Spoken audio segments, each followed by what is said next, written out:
bastante puntual. Me imagino que les pasaron las separatas, ¿no es cierto? Las clases.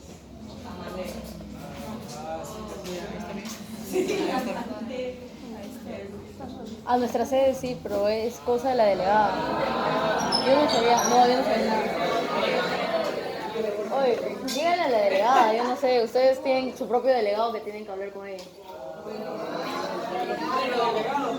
Ya escuché, yo nunca dejo las clases, pero en vista que el examen están ahorita, las dejé, así que nada, no sé por eso, quien las tenga, bueno, léanlas y ya, empezamos.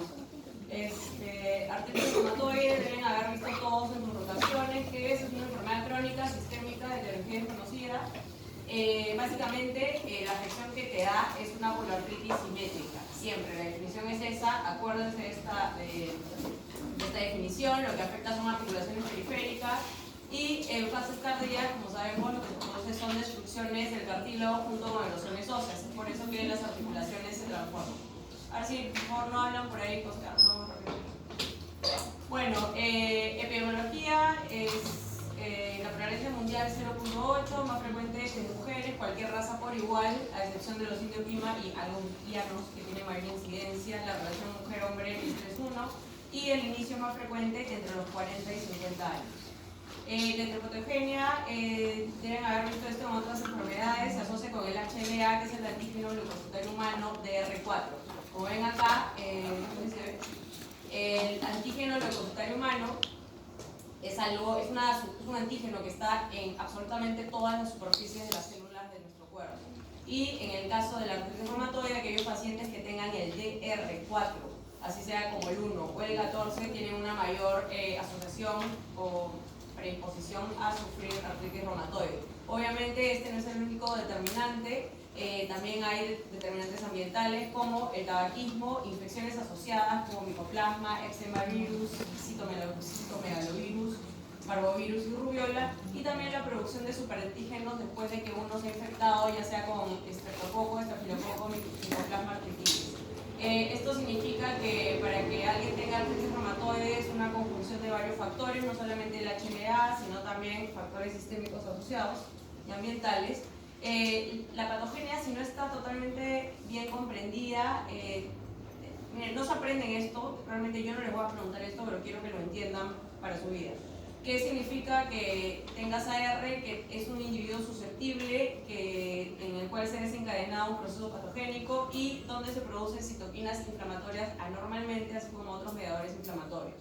Entonces, en individuos susceptibles, como hemos visto del HLA, DR1, DR4, DR14, existe un desencadenante externo, que puede ser una infección, puede ser el tabaquismo, puede ser un trauma, y esto genera una reacción autoinmune que hace que la sinovia articular, que es lo que tenemos en todas las articulaciones, se hipertrofie y genera una inflamación crónica. El proceso patogénico es la hiperplasia sinovial con activación de células endoteliales en la fase inicial, y posteriormente, si esta enfermedad no es tratada, no es controlada, lo que hace es destruir el cartílago y destruir el hueso porque genera erosiones óseas alrededor de la articulación inflamada. Esto se ve en fases crónicas y, como vimos anteriormente, es la responsable de que hayan tantas deformaciones en esta enfermedad. Finalmente, se produce una cantidad normal de citoquinas y mediadores inflamatorios, y esto hace que la enfermedad persista hasta que reciba tratamiento. La fisiopatogenia, bueno, rápidamente tenemos el antígeno. Este es un antígeno. El antígeno es la parte externa o algo fuera de nosotros que se une a las células y nosotros producimos anticuerpos. El antígeno genera una reacción inflamatoria por esta unión antígeno-anticuerpo, en la cual se activan los linfocitos CD4, los cuales a su vez estimulan al interferón gamma para activar a los macrófagos, los cuales producen citoquina. ¿Cuál es? El factor de necrosis tumoral alfa, por ejemplo acá, y la interleuquina 1. ¿Esto qué significa? Que todo este proceso ocurre dentro de la sinovia articular, y eso juegan un papel importante estas dos citoquinas en lo que es formar nuevos vasos, reclutar células proinflamatorias, la producción de las proteasas, que son las que degradan el colágeno, y la activación de osteoclastos, que son las células responsables de resorción ósea y las que generan las erosiones. Finalmente, también se asocian a manifestaciones sistémicas. Esta es una articulación sinovial normal. Como ven, está formada por la cápsula, la membrana sinovial. Este es el target, o digamos el objetivo de la enfermedad. Esta parte, todo lo que es la membrana y todo lo que recubre, se inflama y se produce una sinovitis. Acuérdense que existen en la sinovitis lesiones microvasculares con aumento de células de revestimiento sinovial. Hay una inflamación alrededor de la articulación y en las fases avanzadas ya podemos ver lo que se llama panus sinovial. ¿Qué es el panus? Deben haberlo visto en práctica. Es la sinovia que está edematosa y en la cual se empiezan a formar unas proyecciones vellosas, que son estas de acá. Entonces, cuando tú tocas un paciente con AR de larga data y sientes el panus, sientes que no es derrame, no es líquido articular, se siente como un tejido extraño que está ahí y son simplemente proyecciones vellosas de una sinovia que está edematosa y bajo constante inflamación. También se puede producir rupturas tendinosas, que es lo que hemos visto debido a la producción de colagenasas, que son las que rompen el colágeno. Bueno, esto es más de lo mismo.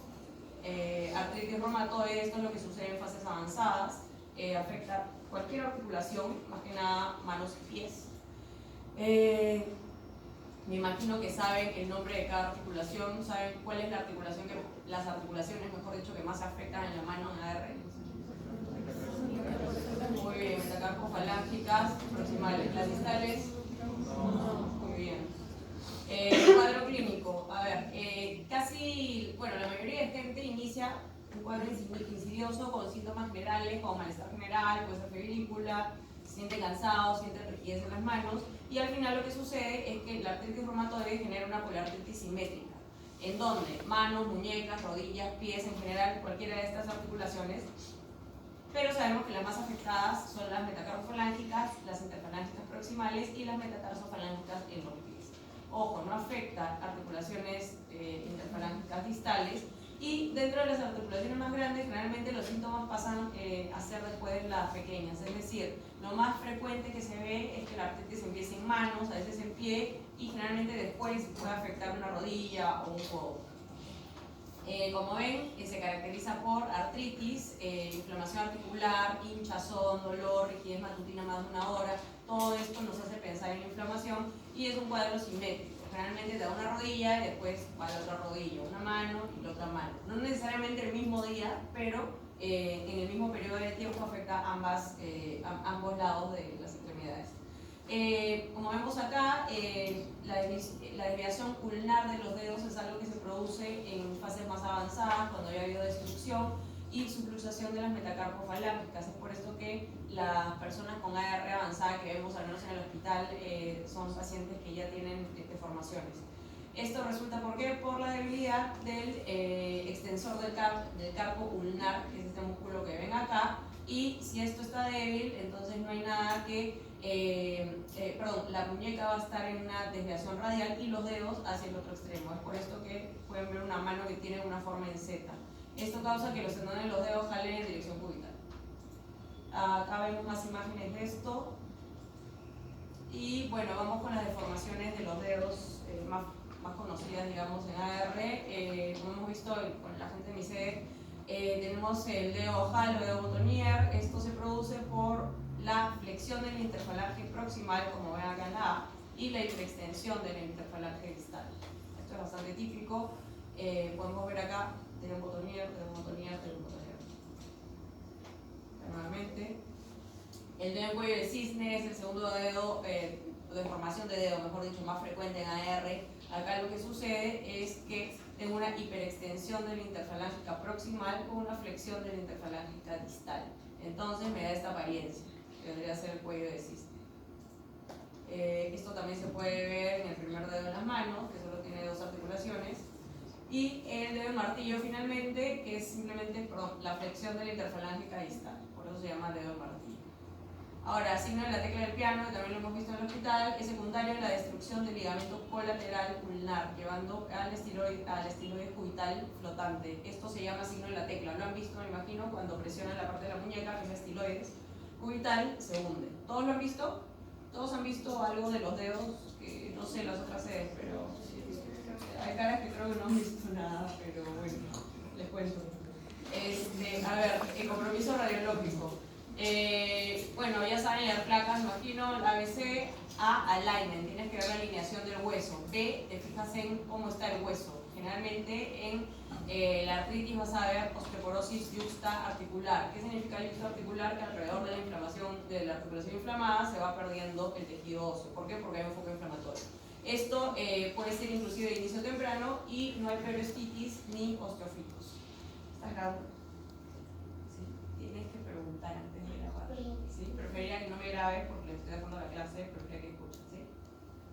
Bueno, C, cartílago. Generalmente hay una pérdida uniforme y simétrica, así como la misma afección, en las articulaciones que soportan peso. No se forman calcificaciones, pero sí deformidades, y esa es la letra D. Las deformidades son los huesos que hemos visto, que son los dedos en cuello de cisne, boutonniere, desviación ulnar y todo es simétrico. ¿Estás grabando todavía? Bueno, ¿qué más se ve? Erosiones marginales y podemos ver también hinchazón de tejido adyacente y nódulos pero no calcificados. Esto es lo que podemos ver radiológicamente. Esto es una mano normal. Acá ya podemos ver erosiones óseas y desplazamiento. Este es un pie normal y acá vemos un pie con AR ya de larga data donde los dedos llegan a subluxarse. Bueno, manifestaciones extraarticulares en AR. Como les dije, manifestaciones generales de fiebre, linfadenopatía, fatiga, baja de peso, porque son síntomas generales, es un proceso realizado. En la piel puede haber eritema palmar, pueden formarse nódulos reumatoides, como hemos visto, sobre todo sobre las superficies de flexión, superficies de rozamiento. Puede haber vasculitis reumatoidea. En los ojos lo que puede haber es escleritis, nódulos que también pueden aparecer en la coroides y en la retina. A nivel cardíaco, la afectación más frecuente es la pericarditis o la miocarditis o que aparezcan nódulos reumatoides en las válvulas. A nivel pulmonar puede haber pleuritis, nódulos, la enfermedad pulmonar intersticial. Hematológicamente existe el síndrome de Fetty, linfomas. La afectación renal no es tan frecuente por la misma enfermedad, sino más que nada por el uso de los AINES.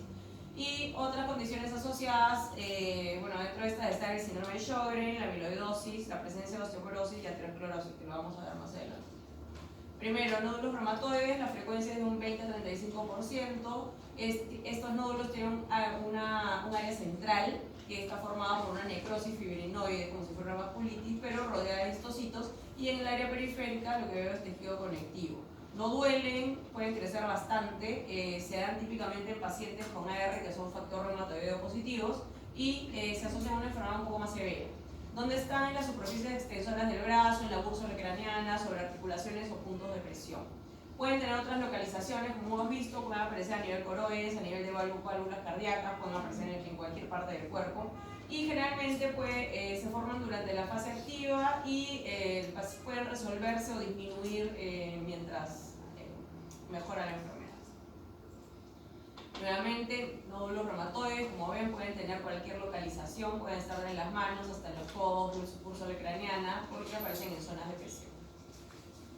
Epiescleritis, esta es una de las manifestaciones más comunes en la artritis reumatoide. ¿Qué significa epiescleritis? Que se te enrojece, o mejor dicho, se afecta la esclera. Toda la esclera, toda la parte blanca del ojo se afecta, hay un enrojecimiento en la porción anterior de todo el ojo. El paciente tiene un lagrima constante, siente una sensación de irritación y presenta fotofobia. Esto es la epiescleritis. Es bastante frecuente. A nivel pulmonar, puede haber un derrame pleural de cualquiera de los lados. El paciente puede ni siquiera darse cuenta, solamente tener tos, sacas una placa y ves que está con derrame pleural.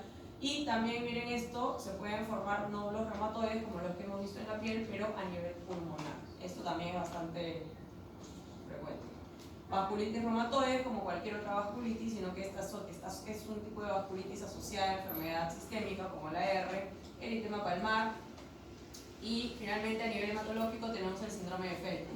El síndrome de Fetty ocurre en pacientes con AR en los cuales se detecta esplenomegalia y leucopenia. Esto generalmente pasa en pacientes con una enfermedad crónica, puede haber trombocitopenia también, y es más frecuente en pacientes que son seropositivos, es decir, que son factor reumatoides positivos, que tienen nódulos subcutáneos y que llevan una afección sistémica importante. Generalmente se presenta como enfermedades infecciosas a repetición. ¿Por qué? Porque están con los linfocitos bajos, entonces están más inmunosuprimidos de lo normal. Generalmente los neutrófilos se encuentran a menos de 3.000, digamos, de valor, pero hay que estar atentos porque si no se corrige la enfermedad, esto no se va a corregir y el paciente va a tener infecciones. Bien, los criterios de Euler, esto léanlo si quieren, en verdad, creo que nadie más que yo les va a hacer las preguntas de artritis, no les voy a preguntar esto porque en verdad no son especialistas. Sigamos avanzando en lo que son complicaciones, la luxación atlantoaxial, esto es una X, no tengo todo. Tiene una frecuencia de 65% y constituye un riesgo bastante importante en los pacientes que tienen AR de larga data. ¿Cómo se diagnostica esto? Viendo una radiografía que hay más de 3 milímetros de espacio entre el arco de la primera vértebra. Este es el cráneo y esta es la primera vértebra, que es el atlas, y el C2 es el axis. Entre atlas y axis existe un proceso odontoide, que es este. ¿Lo ven acá? Bueno, si lo ven de perfil en una placa, entre estos procesos que exista más de 3 milímetros de separación, indica que este ligamento ya está estirado o inclusive roto. ¿Por qué pasa esto? Porque la proliferación sinovial alrededor de la articulación hace que se estreche y se rompen los ligamentos. Y esto es este ligamento básicamente es lo que mantiene la apófisis odontoides en su sitio. Si no estuviera este ligamento, la apófisis odontoides estaría móvil y por acá pasan las vías nerviosas, el centro respiratorio, todo, entonces se subluxa y se muere. Por eso que si tienes un paciente con AR y el paciente va a pasar a quirófano, va a tener una cirugía, ¿qué es lo primero que tienes que pedir? Una placa.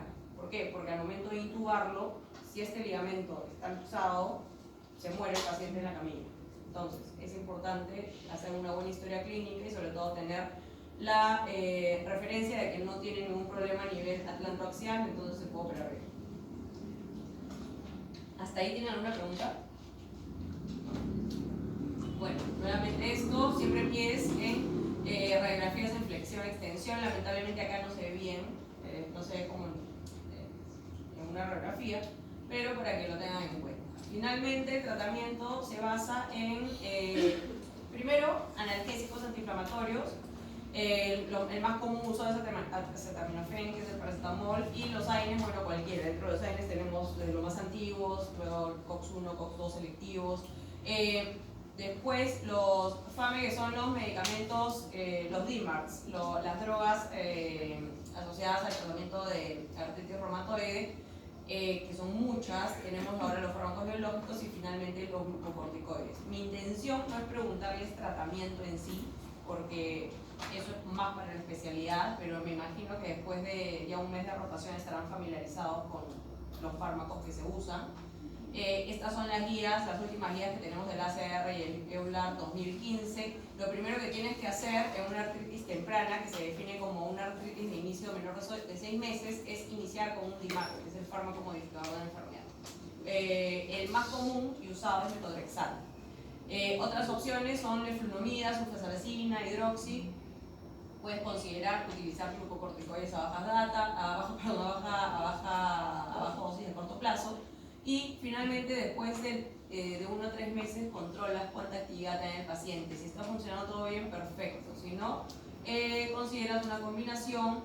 Y bueno, esto no les voy a preguntar porque son guías de manejo, pero vamos con unas preguntas. O sea, no quiero que tomen fotos ni nada, solo quiero que lean.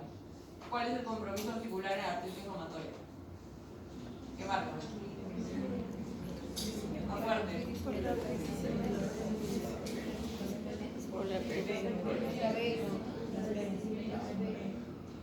¿Hay alguien que piense que no es la B?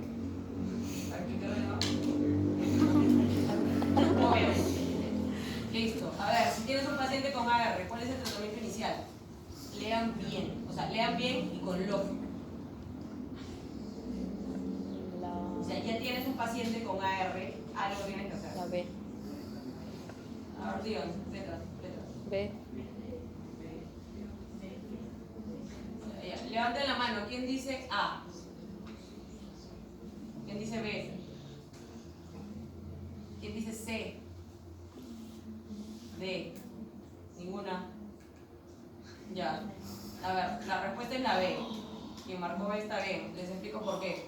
Ya tienes un paciente con AR, entonces tienes que darle, lo primero que hemos visto, metotrexate, que es el de elección, es un fármaco modificador de la enfermedad.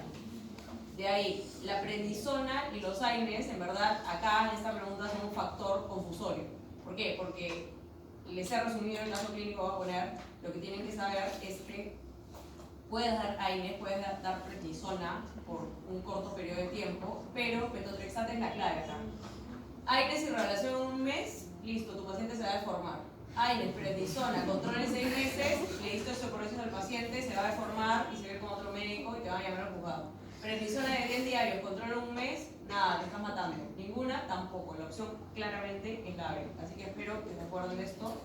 Listo. ¿Alguna pregunta de AR?